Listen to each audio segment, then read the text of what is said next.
Comme partout dans le pays, la mobilisation du 5 se prépare avec beaucoup de mobilisations, notamment ici à Tourcoing, avec plusieurs syndicats qui sont concernés par cette mobilisation. Dans la ville de Darmanin, bienvenue dans notre conférence de presse sans la presse, qui a décidé de ne pas couvrir cette conférence. C'est donc dans la ville de Darmanin que, avant la manif de 14h30 à Lille, porte de Paris, le matin à 9h, un rassemblement aura lieu devant l'hôtel des impôts, place de la Résistance, dès 9h, pour un cortège qui partira vers la mairie. On va commencer d'ailleurs avec les impôts. Une question à Annick. Qu'est-ce que ça signifie, ce projet de réforme des retraites pour les salariés, les agents des impôts, et est-ce que vous sortez uniquement pour ça le 5? D'accord.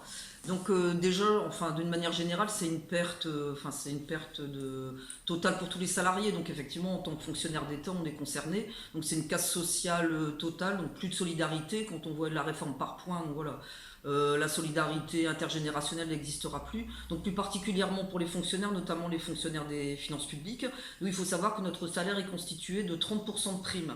Donc ce qui fait qu'on cotise essentiellement sur le salaire. Donc quand on part en retraite, déjà on a une décote qui est très très importante.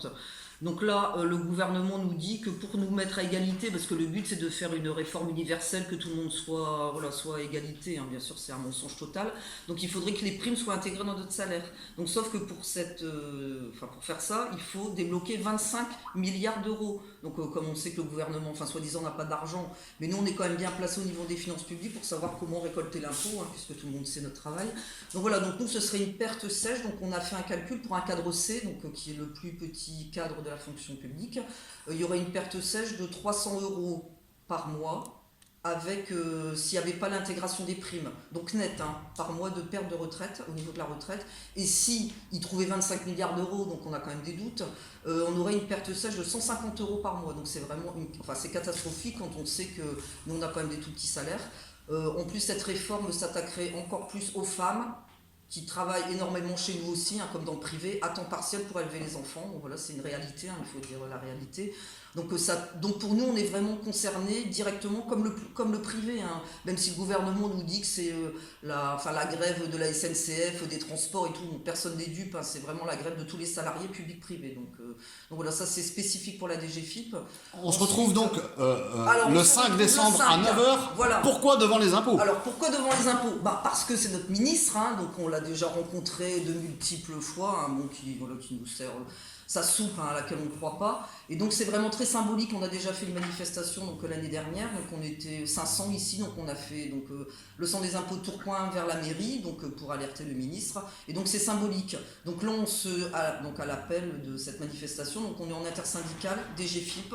Donc nous on viendra en masse pour montrer qu'on est là et pour mettre un focus aussi sur la ville de Tourcoing, parce qu'on pense qu'on va être au niveau de la DGFIP, hein, je parle que nous, on sera un peu noyé dans la masse parce qu'il va quand même normalement avoir énormément de monde dans la rue. Donc on espère aussi mettre un focus sur ce qui nous prépare, ce qu'il appelle nous une géographie revisitée. Donc je vous fais en quelques mots, c'est-à-dire la casse de tous les services publics de proximité, donc fermer toutes les trésoreries de proximité, donc plus d'accueil du public, plus de paiement numéraire, que de l'accueil téléphonique, de l'accueil numérique. Donc c'est-à-dire que toute la population qui est exclue du numérique, voilà, on sait pas où elle va aller, hein, comme on sait que c'est les gens les plus précaires. Donc nous on se bat depuis plusieurs mois contre ce qu'on appelle le plan Darmanin. Et alors pour la petite blague, hein, je vous le dis, c'est la Saint-Gérald, le 5 décembre, je ne sais pas si vous l'avez vu, donc voilà, on peut faire un petit trait d'humour, je ne sais pas si on va refaire des banderoles là-dessus. Donc voilà, nous on est vraiment aussi sur notre mission première de service public pour la population. Et donc c'est très symbolique pour nous d'être devant les finances publiques le 5 décembre avec tout le monde. Comment vous sentez la mobilisation dans les personnels Alors, donc là on revient d'une visite de service sur Tourcoing. Donc par exemple la trésorerie municipale qui est menacée de fermeture, puisqu'elle serait fermée, transférée à Lille, enfin on ne sait pas trop, hein, puisque personne ne veut nous le dire. Donc ils sont tous en grève. Donc ce qui veut dire que le centre des finances publiques va être fermé parce qu'il n'y a pas de caissier. On a des retombées de la direction, de la trésorerie générale, où un service entier va être en grève.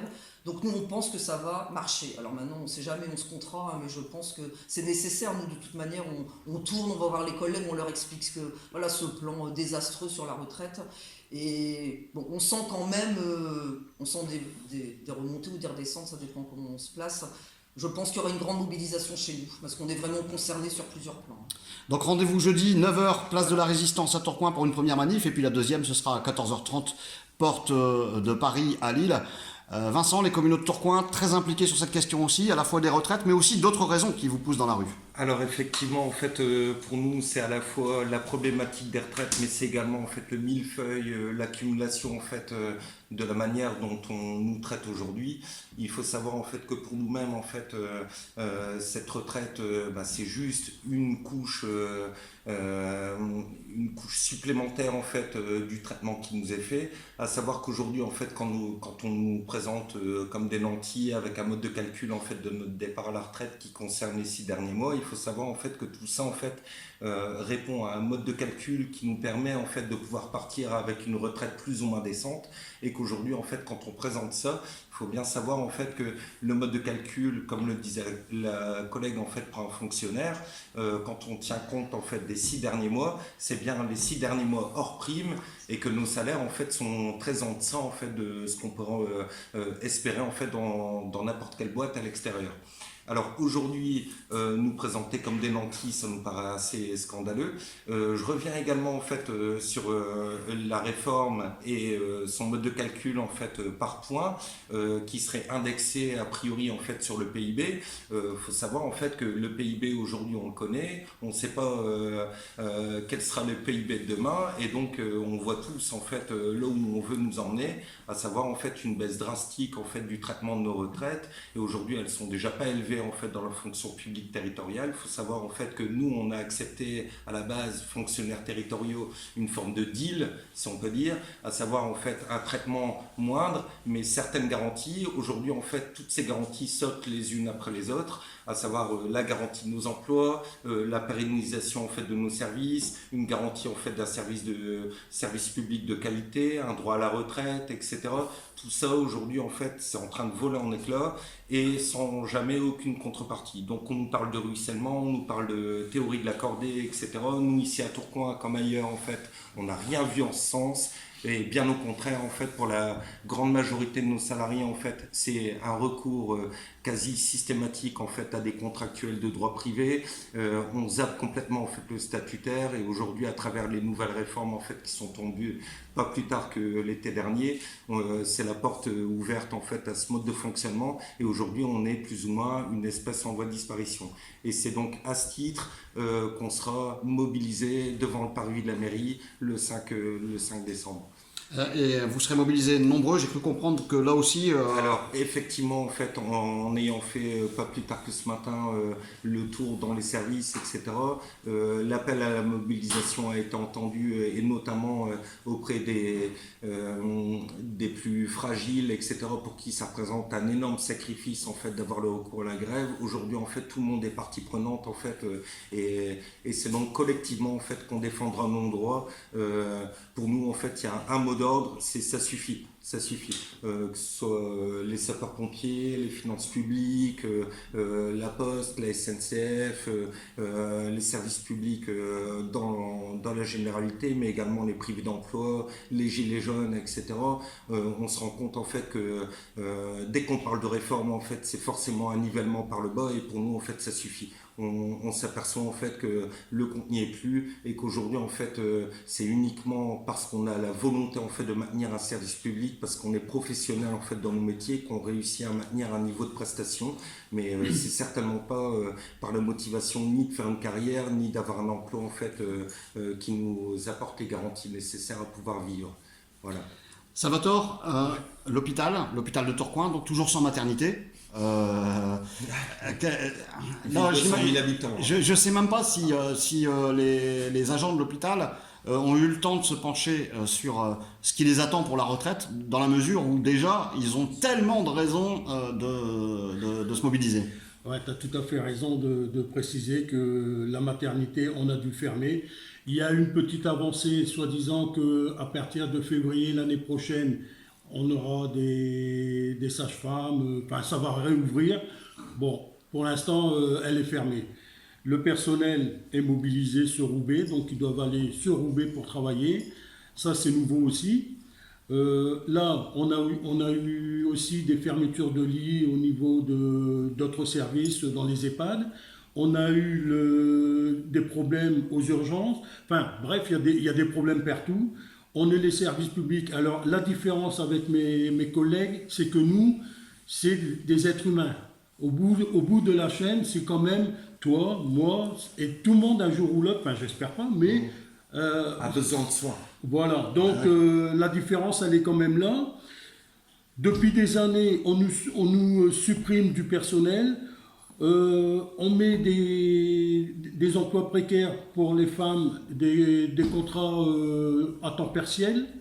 Donc la retraite, justement, on parle de répartition, enfin, par point, ce qui fait que ceux qui seront en temps partiel, eh ben, le point il sera par rapport au temps qu'ils auront travaillé. Donc le salaire moyen, enfin la retraite moyenne dans un hôpital, pour une aide-soignante, c'est 1100 euros. 1100 euros. Donc, c'est sûr qu'on dit minimum, ça va être 1000 euros. Donc, ça va, on est au-dessus, on est des nantis. Hein. On est au-dessus des 1000 euros. Donc, c'est bien.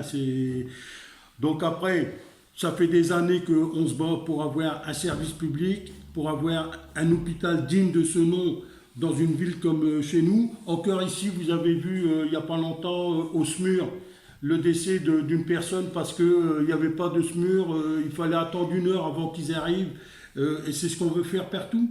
On veut tout mobiliser dans un endroit, alors celui qui habitera de l'autre côté, il n'y aura rien du tout. Il fait un arrêt cardiaque, le temps qu'on arrive, on peut appeler les pompes funèbres.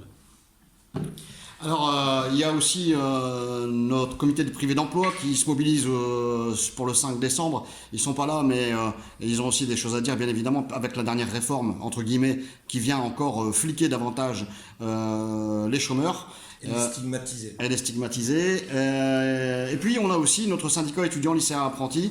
Bon, la retraite pour les jeunes, ça ne veut rien dire, à mon avis. Bah si, quand même. Et puis, ça s'inscrit peut-être dans un contexte de précarité, de précarisation plus globale, non? Tu penses? Oui.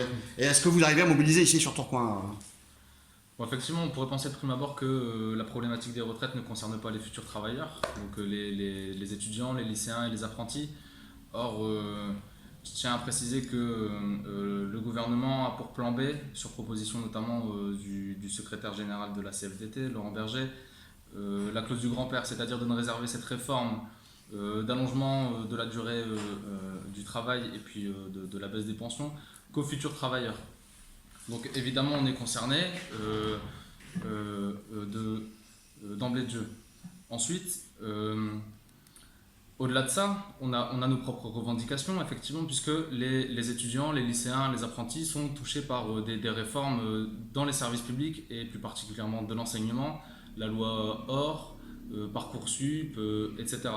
Ce qui engendre par exemple, au sujet de Parcoursup, une dévaluation du diplôme et de sa valeur, fonction du territoire dans lequel on est, si on a la chance d'être dans le privé plutôt que dans le public, à savoir que les enseignants sont touchés par les restrictions budgétaires et donc des classes surchargées avec des conditions de travail qui dans le même temps s'aggravent pour eux. Et donc dans le cadre de l'appel à la grève générale et interprofessionnelle du 5 décembre, nous ce qu'on a fait à Tourcoing, c'est tracter devant les lycées, les IUT, notamment les lycées Colbert, Gambetta, Sévigné, et à notre grande surprise, enfin à notre grande satisfaction plutôt, c'est que les lycéens notamment de Gambetta et de Colbert se sont organisés à l'intérieur même de leur lycée en assemblée générale afin de tenir des réunions d'information sur les conséquences que peuvent avoir ces réformes sur leur présent mais aussi leur avenir et comment lutter efficacement contre ça, d'où cet appel du 5 décembre qui sera rejoint, je pense, entre prétention par les lycéens et les étudiants, notamment de Tourcoing, voire même les apprentis. Pour conclure, le tout nouveau secrétaire général de l'Union locale, Habib, on sait aussi bien sûr que les boîtes dans lesquelles nous sommes implantés ici, dans le privé, vont être fortement mobilisées. Il y a des appels à la grève un peu partout et on sent une température qui monte, y compris dans des petits établissements, dans des petites boîtes. Le regard du secrétaire général de l'Union locale, donc là c'est l'interpro, hein, c'est toutes les professions, sur ce 5 décembre qui arrive, pourquoi ça marche, pourquoi ça coagule et pourquoi on sent monter cette mobilisation d'après toi? On a tout d'abord un révolutionnaire à la tête du pays, qui s'appelle M. Macron, hein, qui, parfois on se pose des questions, on se demande si volontairement il ne provoque pas justement un soulèvement populaire. Et dans la politique qu'il mène et l'arrogance qu'on lui connaît, le manque de respect des travailleurs, le mépris de classe aussi de ses acolytes et toute son équipe politique, dont M. Darmanin fait partie. Et donc, nous, ce qu'on constate, c'est que là, on arrive au bout d'un an de lutte des Gilets jaunes. C'est un soulèvement populaire qui a eu lieu uniquement du fait des travailleurs isolés, donc qui ne sont pas organisés en syndicats, qui sont dans des petites boîtes à droite, à gauche, des milieux ruraux, donc des gens dont on n'entendait pas la parole. Et donc nous, notre travail à Tourcoing, on avait appelé à soutenir les Gilets jaunes, et donc on est dans cette lutte depuis aussi un an. On a donné les moyens de la CGT pour qu'ils puissent exprimer leurs propres revendications. Et l'histoire de la CGT, notre but, c'est de répondre présent à chaque moment où il y aura des attaques contre le prolétariat, donc les travailleurs, qui ne possèdent pas l'outil de production. Donc nous, notre objectif principal, c'est justement ce que Macron disait dans son livre, la révolution, sauf que lui, il est révolutionnaire, mais pour les actionnaires, il veut reprendre, en fait, on assiste là à une contre-révolution, et le but est de revenir au Moyen-Âge, donc en 1900. Et donc, notre travail, nous, c'est de répondre présent, d'être là dans tous les combats. Donc la retraite, c'est là, aujourd'hui, là, on est sur le calendrier de M. Macron, et de l'agenda du capital. Et ce qu'il faudrait, l'idéal, ce serait qu'on imprime nous notre propre calendrier et qu'on arrête de courir justement après et les Gilets jaunes en ont fait partie justement du fait que c'était spontané, c'était un mouvement qui a amené la fraîcheur, du nouveau, à notre point, une autre façon de lutter. Et donc la structure de la CGT, elle est là aussi pour répondre à toutes les luttes, quelles qu'elles soient. Donc que tous les gens qui se sentent attaqués ou lésés, comme récemment on a pu aussi organiser une conférence sur l'islamophobie. Donc toutes les luttes qui visent à discriminer et à segmenter la société, à diviser les travailleurs, eh ben on doit répondre présent. Et les Gilets jaunes seront présents, bien sûr, ici à Tourcoing, les Gilets jaunes de Tourcoing, pour cette double manif à Tourcoing, donc devant la trésorerie des impôts, place de la Résistance à 9h, puis à partir de 14h30, porte de Paris à Lille. Allez les camarades, cette fois on va gagner.